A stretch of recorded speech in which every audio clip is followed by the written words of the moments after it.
Well, hello there. It's Andy, and it's about time for another video.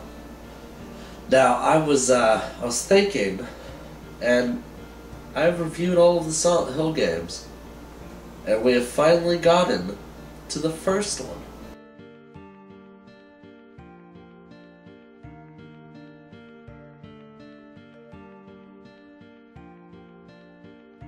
Okay, so we're going to review Silent Hill 1, which I have right here. Look, black label. That means it's original and not the greatest hits version. Wow, that was really nerdy. Anyway, I very fondly remember when I first played the original Silent Hill. I wasn't really sure what it was, but I read on the back the description, and I was interested in it, so I rented it from Hollywood Video when I was much younger. I took it home and began playing it, and it was different than any other video game I had played before. The closest thing to it was the first Resident Evil. Now, I'm playing it, and I just remember being like, this is fucking crazy. What the fuck is going on? This shit is crazy. And I remember walking through the school, and then you go to the courtyard after doing those 3 puzzles, which I might add, that little piano puzzle. I was so excited when I solved that. And I just felt cool.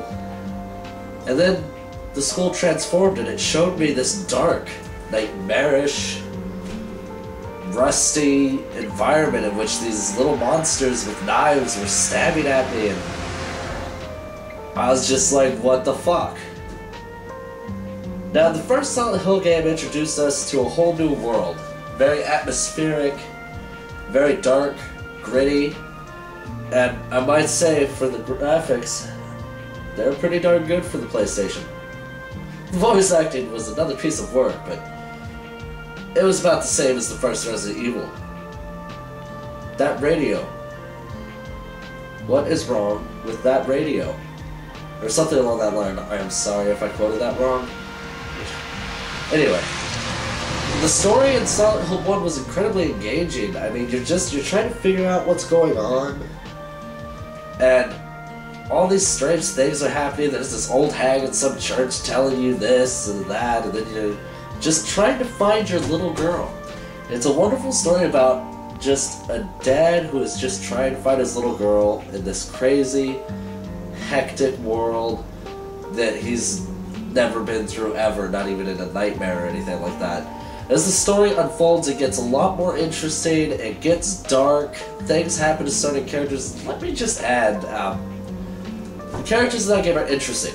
You have a fan favorite, Lisa, who was a very interesting character. She seemed to be the only one sane out of the whole bunch of characters besides the character you were playing as.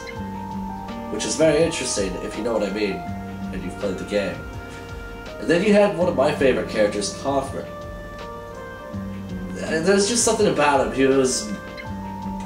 He was always vague with you, very mysterious, and he just was a character I was drawn to personally.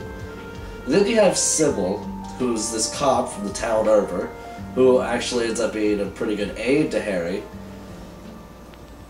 I mean, Silent Hill 1 has sparked the most discussion, I believe, because, well, maybe not the most discussion, but it generated a lot of discussion because of the sheer fact that it was the first one.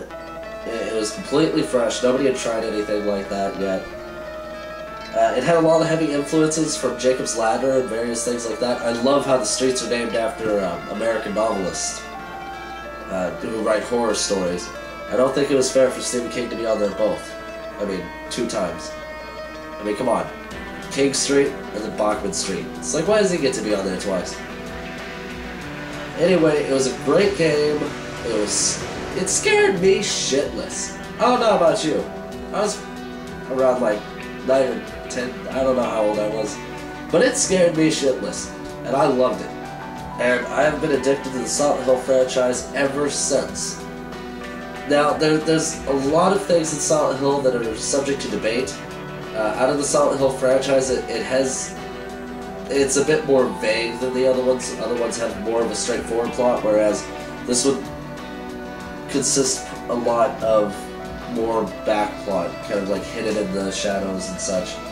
I mean, it does have the plot there, but there's a lot of aspects of it that are kind of not in plain sight. And by the way, Dahlia Gillespie is one of the meanest persons out there. That bitch is crazy. She's just straight up crazy. Well, definitely a great game, a classic. If you have a high-definition TV, it might be a little hard to play though. So if you still have a standard TV, you might want to play it on that. But if you're like me, you'll trudge through it on your HD TV. Even though I do have a standard. Anyway, definitely a great game. It started it all. The story is very engaging. It's great. Especially if you don't know what's going on, then it'll be a great story to trudge through. I mean, it's absolutely great.